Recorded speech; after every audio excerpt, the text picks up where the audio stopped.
Hello दोस्तों, आपका स्वागत है हमारे यूट्यूब चैनल पीके इंश्योरेंस में। दोस्तों, आज हम इस वीडियो में बात करेंगे कि यदि आपने लोन लिया है तो आप अगर ये लोन को नहीं चुका पाते हैं, बैंक हमारे साथ क्या करेगा या हमारे खिलाफ क्या एक्शन लेगा। यदि दोस्तों आप पहली बार हमारी वीडियो यूट्यूब चैनल पर आए हैं तो एक बार हमारे यूट्यूब चैनल को सब्सक्राइब कर दें और बेल आइकन पे बटन दबा दें। चलिए दोस्तों, इस वीडियो की आगे शुरुआत करते हैं। दोस्तों, सबसे पहले हमें ये पता होना चाहिए कि लोन कितने प्रकार के होते हैं। दोस्तों, लोन दो प्रकार के होते हैं, एक सुरक्षित लोन और एक जिसको हम सिक्योर लोन बोलते हैं, और एक होता है असुरक्षित लोन जो अनसिक्योर लोन होता है।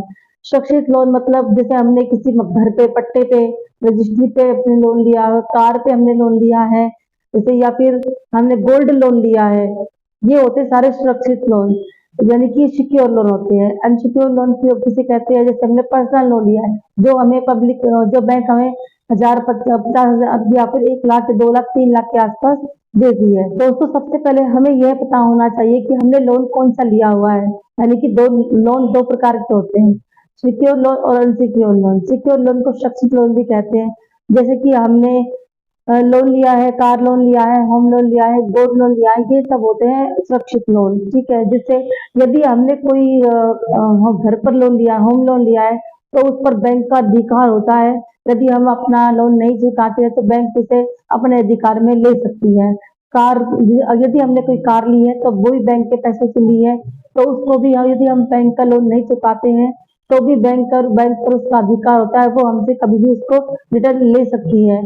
यदि हमने एफडी पर लोन लिया है, वो भी बैंक का ही पैसा होता है। यदि हमने वो लोन लिया है और वो नहीं चुकाया है तो वो उसके लिए भी हम जिम्मेदार होते हैं। कार लोन होता है जो मतलब जो भी हम सिक्योर कुछ भी देखकर हम कोई लोन लेते हैं तो वो होता है सुरक्षित लोन। ठीक है, जैसे कि हमें और जैसे घर होम लोन हो गया, बता ही दिया मैंने आपको, होम लोन वगैरह ये सब होते हैं सुरक्षित लोन। एक हो गया अनसिक्योर है कि असुरक्षित लोन, जैसे कि पीएल होता है जो हमें बैंक द्वारा जैसे 50,000, 2,000, 10,000, 1 लाख, 2 लाख, 3 लाख के आसपास के लोन बैंक हमें प्रोवाइड करती है।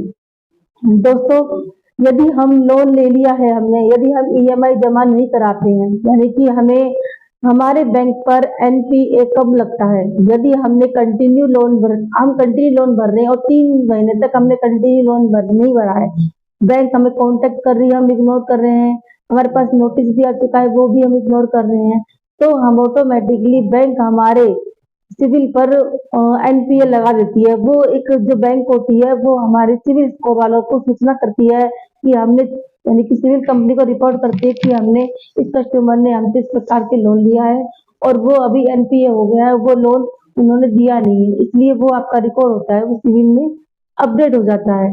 इससे ये होता है कि आप जिंदगी में कभी भी प्राइवेट बैंक, फाइनेंस कंपनी या फिर गवर्नमेंट बैंक, आप किसी से भी एक भी रुपए का लोन नहीं ले पाएंगे।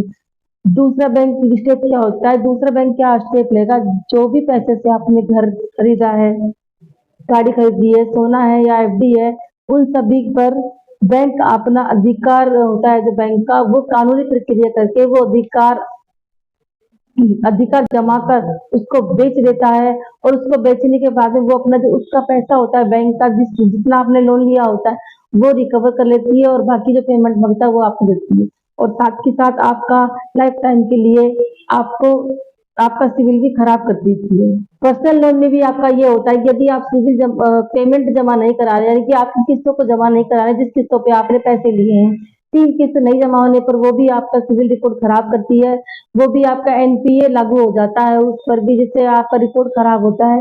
फिर उसमें भी आप गवर्नमेंट बैंक, प्राइवेट बैंक या कोई भी फाइनेंशियल बैंक से आप किसी भी प्रकार का लोन नहीं ले सकते। इसके अलावा धारा 403 के अनुसार कानूनी कार्रवाई होती है, जिससे जिससे कानून आपके ऊपर कार्रवाई करती है और 2 साल की आपको इसके सजा भी सुना सकती है। दोस्तों, आप अपना तो सिविल खराब करते ही करते हैं, साथ में यदि आपने लोन नहीं लिया है तो आपके फैमिली वाले से आपके बच्चे हो गए, उनका भी रिकॉर्ड खराब होता है। यदि मान लो आपके बच्चे हो गए, भविष्य में वो कभी लोन लेना चाहें, आने वाले समय में उनको जरूरत पड़ती है किसी भी प्रकार के लोन की, अगर वो बैंक जाती है तो उसमें भी सबसे पहले रिकॉर्ड चेक होता है, उनका भी चेक होता है, फैमिली का भी रिकॉर्ड चेक होता है। यदि वो रिकॉर्ड चेक करवाते हैं तो उसमें भी आपका रिकॉर्ड अगर खराब आता है तो बैंक आपको भी लोन नहीं लेगी। उस लोन को नहीं चुकाने पर आपको भी परेशानी है और आपकी फैमिली को भी परेशानी है। इसीलिए दोस्तों, कभी भी आप यदि आप लोन लेते हैं तो बैंक से अपना कॉन्टेक्ट बना के रखें, बैंक से अपना कभी भी सिविल खराब ना करें। यदि आप सिविल खराब करते हैं तो आपको कभी भी लोन नहीं मिल पाएगा किसी भी बैंक से। इसीलिए दोस्तों, सबसे पहले हम अपने आप को ये संतुष्ट कर ले कि आपने लोन कौन सा लिया है, और लोन को आप जिस भी प्रॉपर्टी पर या किसी भी प्रकार पे आप लोन लेना चाहते हैं, वो सिक्योर प्रॉपर्टी आपने बैंक में जमा कराई है, उसको छुड़ाने के लिए कंटिन्यू अपना लोन भरे। किसी भी लोन पे अपना बाउंसिंग ना दें, जिससे आपको भी परेशानी ना हो, बैंक को भी परेशानी ना हो, और फ्यूचर में आपको किसी भी प्रकार की कोई भी समस्या ना हो, ना आपको हो, ना ही आपके परिवार को कोई समस्या हो। इस वीडियो में इतना ही दोस्तों, अगली वीडियो में अगले टॉपिक के साथ मिलते हैं। नमस्कार।